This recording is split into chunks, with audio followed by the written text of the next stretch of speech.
Greetings all, Shane Bruce, Restomod Daisy.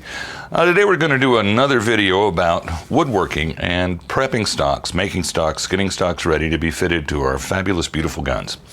So today we're going to cover the process that goes from getting from a stock blank, these two items here, to a sanded shaped blank that's ready for stain. We're not going to talk about staining today, but this is what it ends up looking like. Very nice stuff. So in order to get all of that figure and all of that grain to pop and show in the wood, we've got to do our surface prep correctly. So we'll move from the spot where we've got band cut saw blanks over to finished. Now this is a 4-end for a gun that's being built today, or being worked on today. And what I want to show you is how I get from a rough finish look like that, which is basically caused by utilizing a tool called a sureform tool. And as you can see, it actually chops out pretty big gouges of wood every time it makes a pass. But this is an excellent tool for forming work. Now you'll notice that the surface here is very rough. And because it's very rough, we know that it's not ready for sanding by any stretch of the imagination. So the first tool we used is the sureform tool. The next tool we use after we get our shape refined is we want to take all those big gouges out. Now, this side of this forestock has already been hit with just a regular old file to knock off the deep gouges. Then the next phase goes to 80 grit sandpaper to knock off the file marks. From there, you jump to 150 grit sandpaper to knock off the 80 grit sandpaper cut marks. And as far as we're concerned here at Restomod, you finish up with a 220 grit paper to knock out the grit and the grain and the strain from the 150 grit paper. Let me show you how that works. So this is a finished product right here. Not finished yet, but this is ready for stain. We're going to roll over the top of the workpiece and we're going to lock it into the vise really tight. First step, since we've already run the sureform tool on it, is we're going to take our file. And as you can see, what we're doing is reducing the great big gouges that have occurred. It's a systemic kind of thing. You just work back and forth.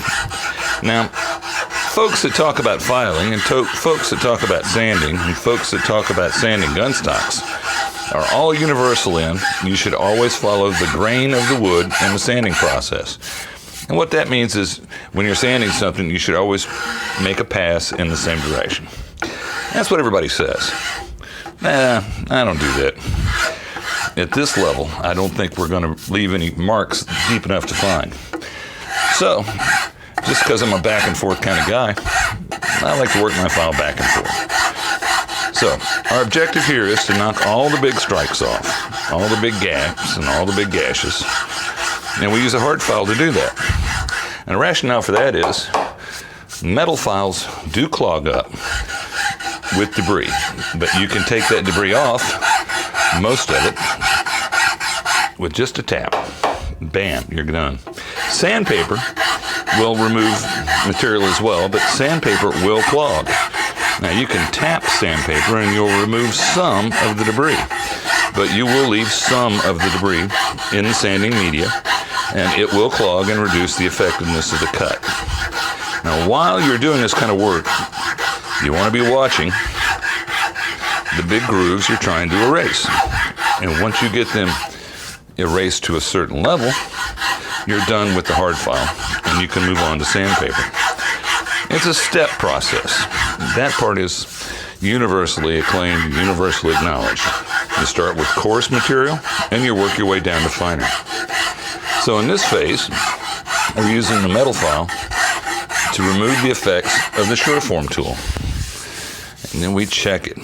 Now sawdust has a nasty habit of finding little spots and hiding out in it. And if you don't brush your work from time to time with your hand or a brush of some description, you're going to miss a big old streak, a big old scratch, or a big old crevasse.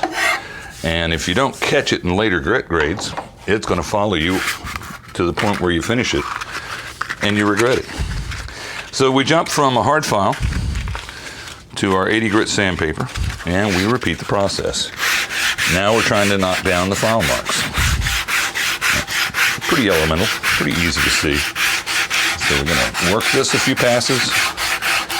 We're going to take a look. And I'm going to see if we can jump to a higher grade. And from 80, we're going to jump to 150. And from 150, we're going to jump to 220. Now, every time you do a step in a process, you need to take a good, hard look at what you've just done. And if you find any mysterious white spots, that tells you that there's a void in there that you did not fill. And you'll need to go back with a higher grit paper and finish it up.